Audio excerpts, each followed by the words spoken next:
সুপ্রিয় দর্শক, শুভেচ্ছা সহ আমন্ত্রণ জানাচ্ছি চ্যানেল আইয়ের নিউ ইয়র্ক স্টুডিও থেকে। আমি Soumik Ahmed. Channel I knew ইয়র্কের বিশেষ আয়োজন নিউ ইয়র্ক আন্তর্জাতিক বাংলা বইমেলা অনুষ্ঠানে। সুপ্রিয় দর্শক, আপনারা জানেন যে ৩৫ বছর ধরে নিউ ইয়র্কে অনুষ্ঠিত হচ্ছে আন্তর্জাতিক বাংলা বইমেলা। আজ এই বিষয়ে আমাদের সঙ্গে স্টুডিওতে আলোচনার জন্য উপস্থিত আছেন ৩৫তম নিউ ইয়র্ক আন্তর্জাতিক বাংলা বইমেলার আহ্বায়ক জনাব ডক্টর নজরুল ইসলাম। স্যার, আপনাকে স্বাগত জানাচ্ছি চ্যানেল আই স্টুডিওতে। ধন্যবাদ। স্যার, একটু জানতে চাইবো যে ৩৫ বছর আগে এই উদ্যোগ শুরু হয়েছিল, প্রবাসী বাংলা বইয়ের টানে যারা এই উদ্যোগ শুরু করেছিলেন, কিভাবে সেই সূচনাটা হয়েছিল? সূচনাটা হয়েছিল মুক্তধারা নিউ ইয়র্ক বলে একটা প্রতিষ্ঠান এখানে দাঁড় করান বিশ্বজিৎ সাহা। বিশ্বজিৎ সাহা হচ্ছে আমাদের বাংলাদেশের কিংবদন্তি প্রকাশক চিত্তরঞ্জন সাহার উনি জ্যাঠাতো ভাই। কাজেই পারিবারিকভাবে বই এবং বই প্রদর্শন বিক্রয় এই ব্যবসাটা কিছুটা উনি পারিবারিক উত্তরাধিকার সূত্রে পেয়েছিলেন। তো যাই হোক, সেই হিসাবে উনি নিউ ইয়র্কে এসে একটি বাংলা বইয়ের দোকান এবং বাংলা বই, বাংলা পত্রিকা এগুলো এখানে ছড়িয়ে দেওয়া, এই ব্যাপারে ওনার একটা উদ্যোগ রচিত হয় এবং সেই সূত্রে উনি নিউ ইয়র্ক মুক্তধারা নিউ ইয়র্ক বলে একটা প্রতিষ্ঠান দাঁড় করান। কিন্তু ওনার এটা তার ব্যবসায়িক একটা উদ্যোগ হলেও উনি বাংলা ভাষা, বাংলা সাহিত্য যাতে নিউ ইয়র্কে প্রবাসে এটা প্রচার হয় এ ব্যাপারে ওনার একটা আন্তরিক উদ্যোগ এবং উদ্যম এবং প্রচেষ্টা প্রথম থেকে ছিল। এবং সেই হিসাবে উনি এবং বাঙালি চেতনা মঞ্চ মিলে 1994 সালে প্রথম বইমেলার আয়োজন করেন এবং সেইভাবেই এটা অনেক বছর ধরে চলেছে এই দুই সংগঠনের। কিন্তু 2006 সালে এটাকে আরেকটা প্রাতিষ্ঠানিক রূপ দেওয়া হয় এবং তখন মুক্তধারা ফাউন্ডেশন গঠিত হয়। মুক্তধারা ফাউন্ডেশন একটা নন প্রফিট অর্গানাইজেশন হিসাবে এখানে নিবন্ধিত হয় এবং তখন থেকে এই মেলাটা মুক্তধারা ফাউন্ডেশনের একটা কর্মধারা হিসাবে আবির্ভূত হয় এবং সেভাবে এটা পরিচালিত হয়ে আসছে। তারপর থেকে মনে করেন প্রতি বছরই এই মেলা চলছে।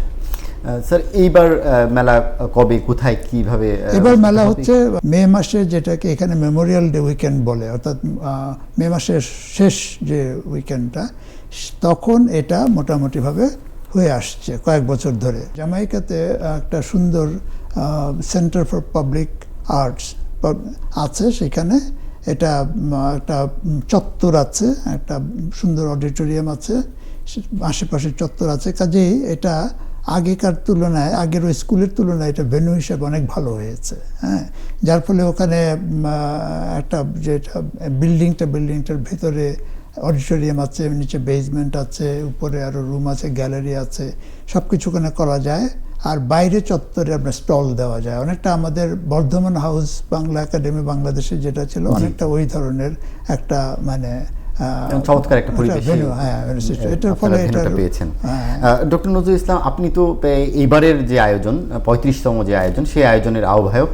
তো আপনার সঙ্গে আরো কারা কারা আছেন এই কমিটিতে যারা এবার দায়িত্ব নিয়েছেন আপনারা এই মেলাটি সুসম্পন্ন করার জন্য? এটা প্রতি বছরই একজনকে আহ্বায়ক করা হয়। আমি এর আগেও একবার আহ্বায়ক ছিলাম, এবার আমার হওয়ার ইচ্ছা ছিল না। কিন্তু যারা আয়োজক তো যেটা বললাম, এখন মুক্তধারা ফাউন্ডেশন এটা আয়োজক। মুক্তধারা ফাউন্ডেশন একটা এক্সিকিউটিভ কমিটি আছে, আমি সেটারও মানে ভাইস প্রেসিডেন্ট তার হিসাবে, এবং এটার প্রেসিডেন্ট হচ্ছেন এখন ডক্টর জিয়াউদ্দিন আহমেদ। উনি ডাক্তার, প্রফেসর অফ মেডিসিন। এবং সেই এক্সিকিউটিভ কমিটিতে তার মাধ্যমে মেলাটা এখন পরিচালিত হয়। হ্যাঁ, তো সেই হিসাবে আপনি মনে করেন যে এটা পেছনে অনেকেই আছে, পুরো মুক্তধারা ফাউন্ডেশনটা এটার পেছনে আছে এবং এটার জন্য প্রতি বছর একটা প্রস্তুতি কমিটি গঠিত হয় এবং একজন আহ্বায়ক নির্বাচিত হয় এবং তারাই পুরো জিনিসটা আয়োজন করে। স্যার, প্রবাসী এই ধরনের আয়োজন কতটা ডিফিকাল্ট হয় এরকম একটা করা, বাংলাদেশ থেকে বই নিয়ে আসা এবং লেখক প্রকাশক যারা আসবেন তাদের একটা ব্যবস্থাপনা, কতটা চ্যালেঞ্জিং এই আয়োজন? বেশ চ্যালেঞ্জিং কাজ, কারণ এখানে আপনি এত দূরে বসে বাংলাদেশ থেকে প্রকাশকদের আনানো, তাদের সাথে বই আনানো, সেটাই করা, এটা একটা বিরাট ঝক্কির কাজ। তবে এটা করেছে এখানে বিশ্বজিৎ, এখানে মূল বলা যায় এটা প্রাণ, কিন্তু অন্য অনেকেই এটার সাথে এখন জড়িত হওয়াতে সমষ্টিগত একটা প্রচেষ্টা হিসাবে এটা দাঁড়িয়েছে। এবং সেটা প্রথম দিকে ধরেন এখানে প্রকাশক আনাই খুব কঠিন ছিল। কাজেই তখন প্রকাশকের সংখ্যা খুব কম ছিল। এখন মুক্তধারা নিউ ইয়র্ক সেটা তো আছে এখানে, এছাড়া একটা দুটো, কিন্তু ক্রমে আস্তে আস্তে এটা যথার্থ অর্থেই বইমেলা হচ্ছে। কারণ এখন এইবার যেমন প্রায় 30টি প্রকাশক সংস্থা আসছে। 30টি প্রকাশক সংস্থা তো কম কথা নয় না, এটা নিঃসন্দেহে অনেক বড়। হ্যাঁ, নিঃসন্দেহে বড়। এবং তারা আসছেন, তারা এখানে স্টলে বই প্রদর্শন করবেন। আমি শুনলাম আজকেই জাহাজে করে সব বই চলে এসছে। হ্যাঁ, কাজে এইভাবে ধীরে ধীরে এটা কলেবর বৃদ্ধি পাচ্ছে। এটা যথার্থ অর্থেই আপনার একটা বইমেলা হচ্ছে, এবং বিদেশিরা যারা ঘন ঘন দেশে যেতে পারেন না, তারা এখানে বসেই তারা বাংলায় বইগুলো পেয়ে যাচ্ছেন। এবং সেটা সূত্র, এটাকে কেন্দ্র করে সবাই জড়ো হয়, যার ফলে এটার একটা অন্য দিক আছে, সেটা হচ্ছে সাংস্কৃতিক দিক। এবং তার ফলে এখানে অনেক সাংস্কৃতিক অনুষ্ঠান একসাথে হয়। মানে এটা যে আমরা যে বিদেশে থাকলেও আমরা যে বাঙালি, আমরা যে বাংলাদেশি, এটার একটা আত্মপরিচয়ের একটা অভিপ্রকাশ হিসাবে এই অনুষ্ঠানটা, তবে মেলাটি দাঁড়িয়েছে, যে আমরা সবাই, এবং এটা মানে একটা অত্যন্ত ইতিবাচক ধারা একটা দাঁড়াচ্ছে। হ্যাঁ, যেখানে আপনি বই তো সবচেয়ে মহৎ জিনিস, তাই না? কাজে সেই বইকে কেন্দ্র করে আপনার এটা হচ্ছে বাংলা ভাষায় সাম্প্রতিককালে যে সমস্ত বই প্রকাশিত হচ্ছে, এবং সেগুলোর সূত্র ধরে সংস্কৃতি তো বইয়ের সূত্র খুব কাছাকাছি, তাই না? আপনি আবৃত্তি করেন, আপনি গান করেন, আপনি গীতি আলেখ্য করেন, এগুলো তো প্রথম বই আকারে প্রকাশিত হয়। এবারে মেলায় আপনি বললেন যে 30টি প্রকাশনা সংস্থা আসছে। একটু বলবেন যে এবার কারা আমন্ত্রিত অতিথি হিসেবে কারা আসছেন আমাদের বাংলাদেশ, কিংবা এটা যেহেতু আন্তর্জাতিক বইমেলা, নিশ্চয়ই পশ্চিমবঙ্গ থেকেও অনেকে আসবেন। হ্যাঁ, এই মেলাতে তো মানে বাংলাদেশ এবং পশ্চিমবঙ্গের হেন কোনো মানে খ্যাতনামা লেখক নেই যিনি আসেন নাই। পশ্চিমবঙ্গের থেকে ধরেন আপনার সুনীল গঙ্গোপাধ্যায়, শীর্ষেন্দু, আপনার সমরেশ মজুমদার, তারপর পবিত্র সরকার, প্রায় যাদের আপনারা সবাই এসছেন। সবাই এক এক সময় আপনার অতিথি হিসাবে এসছেন। অনেক সময় এটার সাধারণ রীতিটা হচ্ছে আমরা প্রত্যেক বছর মেলাতে একজন উদ্বোধক করি, যিনি হচ্ছেন লেখক, আর আরেকজনকে করে আমরা প্রধান অতিথি, যিনি লেখক না হলেও অন্যান্যভাবে এটার এই সমস্ত সামাজিক, সাংস্কৃতিক অথবা এইসব কাজের সাথে, হ্যাঁ, এবং আমাদের বইমেলার জন্য অবদান রেখেছেন অথবা এটাকে উৎসাহ দিয়েছেন সেইভাবে। তো এইবার যেমন আমাদের উদ্বোধক হচ্ছে প্রখ্যাত উপন্যাসিক ইমদাদুল হক মিলন। হুমায়ুন আহমেদের পরে মোটামুটি তাকেই মানে শ্রেষ্ঠ উপন্যাসিক বলে ধরা হয়। উনি এবার উদ্বোধক। আচ্ছা, আর এবার আমাদের প্রধান অতিথি হচ্ছেন অধ্যাপক রেহমান সোবহান, বিশিষ্ট অর্থনীতিবিদ, এবং বাংলাদেশের স্বাধিকার আন্দোলনে এবং পরে মুক্তিযুদ্ধে অত্যন্ত মানে গুরুত্বপূর্ণ ভূমিকা পালনকারী। তিনি প্রধান অতিথি। তার সাথে আপনার থাকছে দুজন সম্মানিত অতিথি। একজন হচ্ছে আমাদের বিশিষ্ট রাষ্ট্রবিজ্ঞানী ডক্টর রৌনক জাহান, আরেকজন হচ্ছে আপনাদের এই চ্যানেলের যে বাংলাদেশের কর্ণধার বিশিষ্ট লেখক, নিজেও প্রচুর বই লিখেছেন, চমৎকার বই লিখেছেন, ফরিদুর রেজা সাগর। আর এছাড়া আরও ওনারা হচ্ছেন সম্মানিত অতিথি। বিশেষ অতিথি কয়েকজন। একজন হচ্ছে আমাদের বাংলাতে বলা যেতে পারে অন্যতম শ্রেষ্ঠ বিজ্ঞান উপন্যাস লেখক, যেটাকে সায়েন্স ফিকশন বলে। ওনার নাম দীপেন ভট্টাচার্য। উনি থাকেন ক্যালিফোর্নিয়া। উনি পদার্থবিজ্ঞান, জ্যোতির্বিজ্ঞানের অধ্যাপক, কিন্তু এই বিষয়ে ওনার দ্বিতার ঘড়ি বলে অত্যন্ত একটা প্রসিদ্ধ বই আছে, আন্তর্জাতিক মানের বিজ্ঞান উপন্যাস। উনি আসছেন। তারপর থাকবেন আপনার হচ্ছে আমাদের সুবোধ সরকার। উনি পশ্চিমবঙ্গের একজন অধ্যাপক, লেখক এবং বেশ নামজাদা। তারপরে আসছেন আমাদের হচ্ছে ওনার নাম হচ্ছে আমাদের সাদাত হোসেন, যিনি গতবার মানে জনপ্রিয় তরুণ ঔপন্যাসিক।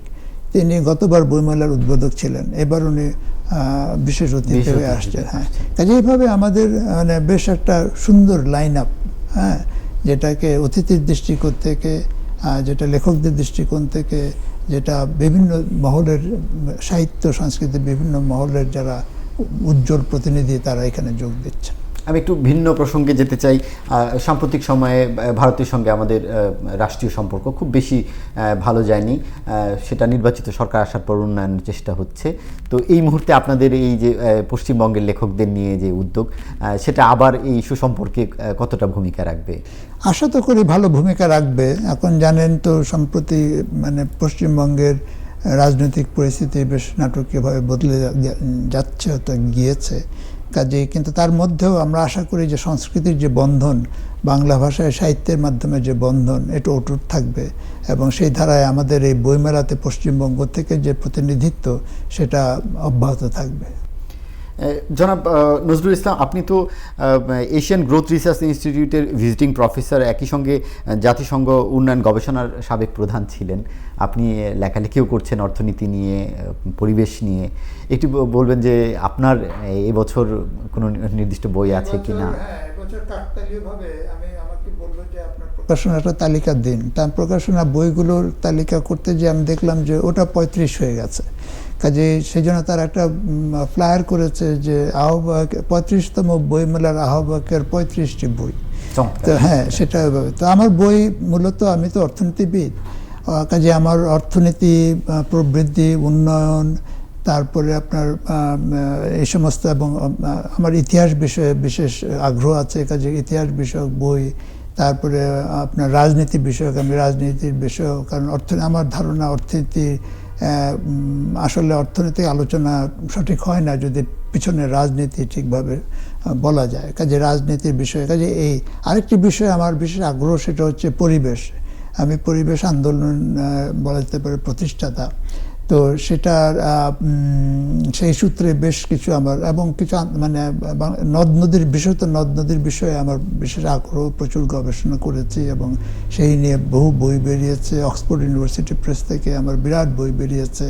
কাজেই বিভিন্ন বিভিন্ন অঙ্গনে আমার বইপত্র, লেখালেখি এগুলি চলছে আর কি। স্যার, একটু মানে ভিন্ন প্রসঙ্গে যেতে চাই।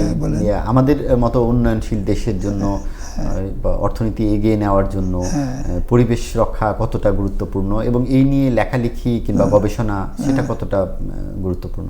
খুবই গুরুত্বপূর্ণ, খুবই গুরুত্বপূর্ণ। বাংলাদেশের জন্য আরও গুরুত্বপূর্ণ এই কারণে যে আপনি জানেন তো বাংলাদেশের আয়তন হচ্ছে এখানকার উইসকনসিন স্টেটের মতো সমান, হ্যাঁ, অথচ আমাদের ওখানে প্রায় 18 কোটি মানুষ, হ্যাঁ। কাজেই এত ছোট এলাকায় এত বেশি মানুষ পৃথিবীর আর কোনো দেশে নেই। কাজে এই ছোট দেশে যেহেতু এত কোটি মানুষকে থাকতে হবে, সেহেতু পরিবেশের দিকে নজর না দিলে এটা একটা ভয়ঙ্কর ব্যাপার হয়ে যাবে, হ্যাঁ। তো সেই জন্য আমরা প্রথম থেকে বলে আসছি, আমি তো পরিবেশ আন্দোলনের সূচনা করেছি বলতে পারি 1995 সাল থেকে।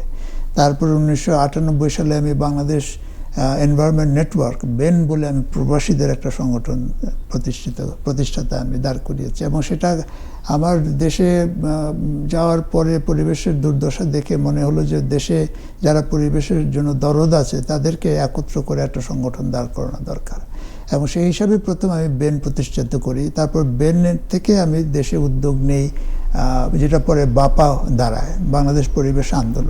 হ্যাঁ, আমরা সেখানে উদ্যোগ নেই যে সবাই আসেন একসাথে, বসে আসার পদ্ধতি হিসাবে আমরা একটা বিরাট সম্মেলনের আয়োজন করি, এবং সেই সম্মেলনের সাফল্যের প্রেক্ষাপটে বাংলাদেশ পরিবেশ আন্দোলন গঠিত হয়। সেটা হয়েছে 2000 সালে। 2000 সাল থেকে আজকে মনে করেন এখন 2026, 26 বছর ধরে ওই সংগঠনের সাথে, বাপার সাথে বেন মিলে আমরা পরিবেশ রক্ষার জন্য নিরলস প্রচেষ্টা করে যাচ্ছি। ধন্যবাদ। আমি আবার বইমেলায় ফিরে আসতে চাই। একটু বলবেন যে বইমেলা তো শুধু আসলে মেলা না, পাঠক প্রকাশকের একটা মিলন মেলা। শুধু তাই নয়, এখানে আরও অনেক বিষয় থাকে, অনেক আলোচনা থাকে। তো এবার আর কি কি আয়োজন থাকছে বইমেলার সময়? এবার বইমেলার অত্যন্ত সমৃদ্ধ প্রোগ্রাম, সমৃদ্ধ কর্মসূচি। যেমন প্রথম দিনই থাকছে আপনার উদ্বোধনের পরে অধ্যাপক রেহমান সোবহান এবং অধ্যাপিকা রৌনক জাহানের সাথে একটা আলাপচারিতা, যেটা হবে যে মুক্তিযুদ্ধের প্রেক্ষাপটে বর্তমান বাংলাদেশ এবং ভবিষ্যতের করণীয়, এই শিরোনামে, সেটা আমিই সঞ্চালনা করব। কাজে সেখানে আমি মূলত অধ্যাপক রেহমান সোবহান এবং রণজান দুজনকে বলতে বলবো যে বিশেষত অধ্যাপক রেহমান সোবহান, যিনি মুক্তিযুদ্ধের সময় অত্যন্ত সক্রিয় ভূমিকা পালন করেছেন এবং তার আগে 60-এর দশক থেকে উনি বাংলাদেশের স্বাধিকার আন্দোলনে বঙ্গবন্ধুর সাথে মিলে 6 দফার ব্যাখ্যা, 6 দফার ভিত্তিতে আওয়ামী লীগের 70 সালের নির্বাচন ইশতেহার প্রণয়ন ইত্যাদি। কাজেই ওনারকে আমি জিজ্ঞেস করবো যে আপনার এই যে মানে আপনার যে পটভূমি এবং এই যে অভিজ্ঞতা এবং এই যে আপনার অবদান রেখেছেন, তার প্রেক্ষিতে বর্তমান বাংলাদেশকে আপনি কিভাবে দেখছেন? একইভাবে ডক্টর রনক জাহান, ওনারও অবদান আছে। উনি সেই সময় পাকিস্তানে ফেইলিয়ার ইন ন্যাশনাল ইন্টিগ্রেশন নামে বই লিখেছিলেন, যেটা এই বাংলাদেশ ভবিষ্যতে যে বাংলাদেশ হবে সেটার বলা যেতে পারে ভবিষ্যৎবাণী পাওয়া যায়, অথবা পরে তিনি ওটার বিশ্লেষণ করে দেখিয়েছেন কেন সেটা হলো। কাজেই ওনাকে এই প্রশ্ন করবো এবং সেই প্রশ্ন ধরে আরও একটু আলোচনা হবে। তো আশা করি যে সেটা একটা মূল্যবান আলোচনা হবে, যাতে মানে মানুষ জানতে পারে, কারণ তাদেরকে তো এরকমভাবে সহজে বিদেশে পাওয়া যাবে না, তাই না? তারপর ধরেন এখানে আলোচনার মধ্যে এক ধরনের কতগুলো অধিবেশন আছে যেগুলো বই কেন্দ্রিক। বই কেন্দ্রিক, যে সেখানে যে সমস্ত লেখকরা আসবেন তাদেরকে নিজ নিজ ক্ষেত্রে তারা কি রচনা করেছেন অন্যদের সাথে, সেইগুলোর ব্যাপারে আলোচনা হবে, যেটা অনেকটা বলা হয় যে লেখক, পাঠক, প্রকাশক মুখোমুখি। তো সেখানে লেখক এবং পাঠকের মুখোমুখি আলোচনা হবে এবং সেখানে দর্শকদের থেকেও প্রশ্ন থাকবে, এবং সেইভাবে একটা প্রাণবন্ত যাতে পরিস্থিতি সৃষ্টি এবং মানে গঠনমূলক আলোচনা হয়, সেটা এখানে হবে। এটা কি দ্বিতীয় দিন? এটা প্রোগ্রামটা মানে প্রথম দিন যে আলাপচারিতা হবে, তারপর প্রথম দিন কিছু সাংস্কৃতিক প্রোগ্রাম থাকবে, দ্বিতীয় দিনে আপনার পুনরায় আপনার বিভিন্ন এখানে আরো থাকবে আবৃত্তি, কারণ অনেকে যারা কবিতা লেখেন, কবিরা যারা আসবেন তারা তো কবিতা শোনাতে চান, তারা নিজেদের কবিতা শোনাবেন, তারা অন্যদের কবিতা আবৃত্তি করবেন। কাজে স্বরচিত এবং অন্যদের কবিতা আবৃত্তি একটা বড় অংশ থাকবে আর কি। তারপর থাকবে সাহিত্য বিষয়ক এই সমস্ত আলোচনা। তারপর থাকবে আপনার এখানে একটা বিতর্কও থাকবে। একটা বিতর্কের শিরোনাম হচ্ছে যে যান্ত্রিকতা কেড়ে নিয়েছে আন্তরিকতা। এই বিষয়ে একটা মানে মুখোমুখি একটা বিতর্ক হবে। এটা একদিকে নেতৃত্ব দিবে এখানে নিউ ইয়র্ক স্টেট ইউনিভার্সিটি কোর্টল্যান্ড ক্যাম্পাসের অধ্যাপক বিরূপাক্ষ পাল, আমার পুরনো ছাত্র। সে অত্যন্ত তুখুর বিতার্কিক। সে ঢাকা বিশ্ববিদ্যালয়ে থাকাকালীন অনেক পুরস্কারও পেয়েছে। কাজে সে একটা দলের নেতৃত্ব দেবে। এটা খুব মানে আশা করা যে আকর্ষণীয় একটা অংশ হবে। এবং ওই দ্বিতীয় দিনে অত্যন্ত আকর্ষণীয় সাংস্কৃতিক অনুষ্ঠান আছে, যেমন রবীন্দ্রনাথের বিখ্যাত নাটক রক্তকরবী, যেটার এবার শতবার্ষিকী পূরিত হলো, ওটা এখানে মঞ্চস্থ হবে এখানে। তারপর আমাদের বিশিষ্ট রবীন্দ্রসঙ্গীত শিল্পী অদিতি মহসিন, উনি তার একক সঙ্গীতানুষ্ঠান হবে অন্তত পক্ষে ঘণ্টাখানেক জুড়ে। কাজে সেখানে সবাই তার কাছ থেকে সরাসরি সামনাসামনি গান শুনতে পারবে। এই ধরনের খুব আকর্ষণীয় একটা কর্মসূচি দাঁড় করানো হয়েছে। জনাব নজরুল ইসলাম, আপনি বলছিলেন যে নিউ ইয়র্কের আমাদের যারা পরবর্তী প্রজন্ম, শিশু কিশোরদের জন্য আপনাদের কিছু উদ্যোগ আছে, সে বিষয়ে একটু যদি জানতে। আমরা তো চাই, কারণ পরবর্তী প্রজন্ম যাতে এই প্রক্রিয়াটার মধ্যে অন্তর্ভুক্ত হয়। কাজে ছোটবেলা থেকেই তারা যাতে বইমেলার সাথে অভ্যস্ত হয়, বই দেখে, এখানে কি ধরনের জমায়েত হয় তার সাথে পরিচিত হয়। সেই জন্য শিশু কিশোরদের নিয়ে আমাদের কর্মসূচি থাকে। খুব ছোটদের জন্য এটা চিত্রাঙ্কন, অন্যান্য এই ধরনের কাজ। আর যারা একটু বড় তাদেরকে বিভিন্ন সাংস্কৃতিক অনুষ্ঠান তারা নিজেরাই পরিবেশন করে। এটা হচ্ছে তরুণ প্রজন্ম, অর্থাৎ আমাদের যারা এখন দ্বিতীয় প্রজন্মের অনেকে নিজেরাই বই লিখছেন, তারা নিজেরাই গবেষণা করছেন, তারা নিজেরাই বিভিন্ন ক্ষেত্রে অত্যন্ত কৃতিত্ব প্রদর্শন করছেন। তাদেরকে আমরা এখানে নিয়ে আসি, তাদের নিজ নিজ ক্ষেত্রে তারা কি করছেন, কি অবদান রেখেছেন সেই সম্পর্কে বলতে এবং তার সাথে আমাদের সাথে পরিচিত হতে, যাতে ভবিষ্যতে এই সংযোগটা থাকে। সেটা আমাদের একটা বড় অংশ। তরুণদের সাথে এই কানেক্টিভিটি নিঃসন্দেহে আমাদের প্রজন্মকে আমাদের সঙ্গে রাখতে সহায়তা করবে। শিশুতোষ বই এবার কেমন থাকবে? শিশুতোষ বই এখন এটা পূর্ণাঙ্গ তালিকাটা আমার হাতে নাই, কিন্তু বেশ থাকবে বলে আমি আশা করি। কারণ হচ্ছে যে তারপর আমাদের এবার আসার কথা ছিল প্রসিদ্ধ ছড়াকার লুৎফুর রহমান রিটন, যে মানে ছড়া। তো এবার তার সাথে একটা কেবল স্কেজুলিংয়ের কনফ্লিক্টের কারণে তার অন্য জায়গায় একটা যাওয়ার কর্মসূচি আগে থেকে নির্ধারিত হয়েছিল, তা নাহলে উনি আসতেন। কাজে উনি আসলে তো এই জিনিসটা আরও জমে ওঠে ওনার ছড়ার। কাজে এবার শিশুতোষ বই প্রচুর আসবে বলে আমার ধারণা। 4 দিনের মেলা, 4 দিনের মেলা, হ্যাঁ 4 দিনের মেলাটা এরকম, প্রথম দিন এটা সন্ধ্যায় শুরু হবে, সন্ধ্যা বিকালে 6:30টায়, কারণ এটা শুক্রবার তো সবার কাজের দিন, কাজে একটা দিনের কাজ শেষ করে তারা আসবেন এবং সেইখানে আপনার উদ্বোধনী অনুষ্ঠান হবে। উদ্বোধনী অনুষ্ঠানটা খুব মানে জাঁকজমক বলবো না, কিন্তু এটা বেশ চমকপ্রদ একটা অনুষ্ঠান হয়। ওখানে প্রদীপ প্রজ্বলন হয়, এবার 35টার মতো 35টা প্রদীপ জ্বালিয়ে ওটা একটা ভাবগম্ভীর একটা অনুষ্ঠান হবে। দ্বিতীয় দিন শুরু হবে সকাল থেকে 11টা থেকে, এবং দ্বিতীয় দিনে প্রথম দিনে স্টল বসে যাবে প্রথম দিনে, এবং প্রথম দিন সাধারণ দর্শক আসতে পারবে কিনা? হ্যাঁ, এটা তো উন্মুক্ত, কোনো সন্ধ্যা 6টা থেকে। হ্যাঁ না, প্রথম দিন অ্যাকচুয়ালি আগেই শুরু করা যাবে, অন্যান্য দিন 11টা থেকে শুরু হবে। হ্যাঁ, প্রথম দিন 6টার সময় যখন উদ্বোধন হবে তখন ফিতা কেটে ওটা বাইরে হবে, এবং বাইরে তখন সব স্টলগুলো থাকবে, এবং আমরা ফিতা কেটে শুরু করে ওই সবগুলো স্টলগুলো আমরা একটু প্রদক্ষিণ করব, যে সবাই আসছেন, সবার সাথে একটা ইংরেজিতে হ্যালো বলা যেটা বলে আর কি, যে আপনারা আসছেন, খুব ভালো, কি অবস্থা, কেমন আছেন, এইটা করে আমরা ভেতরে মঞ্চে চলে যাব। ভেতরে ওটা অন্যান্য জিনিস হবে।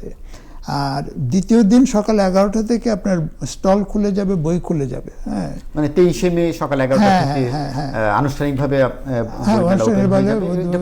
কখন চলবে আর কি? ওটা একদম সন্ধ্যা পর্যন্ত। আমাদের অনুষ্ঠানে ওই অডিটোরিয়াম আমাদের রাত 11টা পর্যন্ত নেওয়া। রাত 11টা। আমাদের যারা পরবর্তী প্রজন্ম, তরুণদের মধ্যে এইখানে যারা বড় হয়েছে, এখানে যারা জন্ম নিয়েছে, তারা কি বাংলা ভাষায় বলছে, শুনছে, কিন্তু তারা কি বই পড়তে পারছে?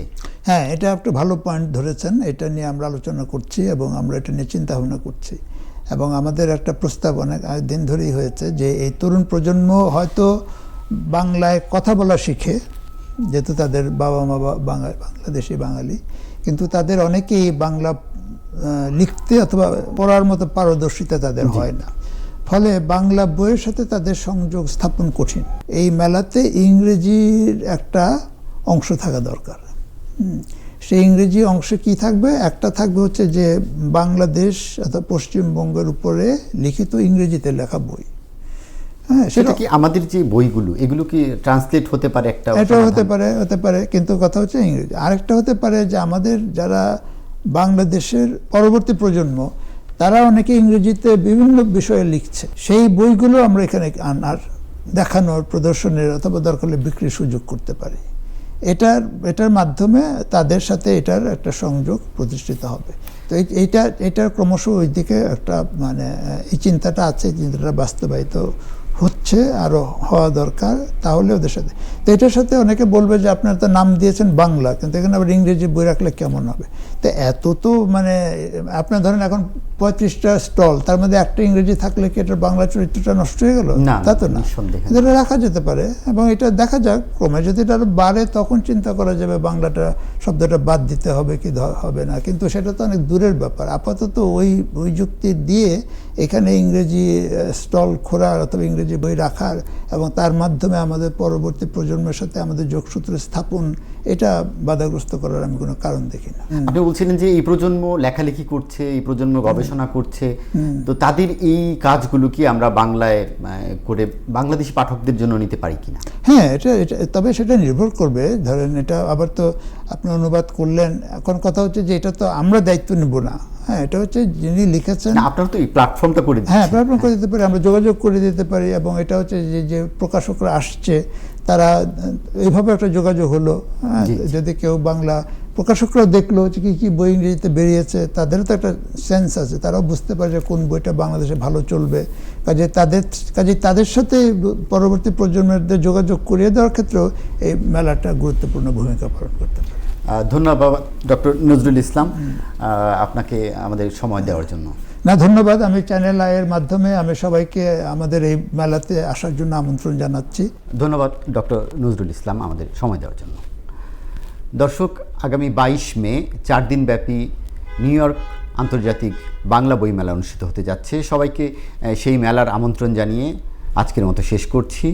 সে পর্যন্ত ভালো থাকবেন।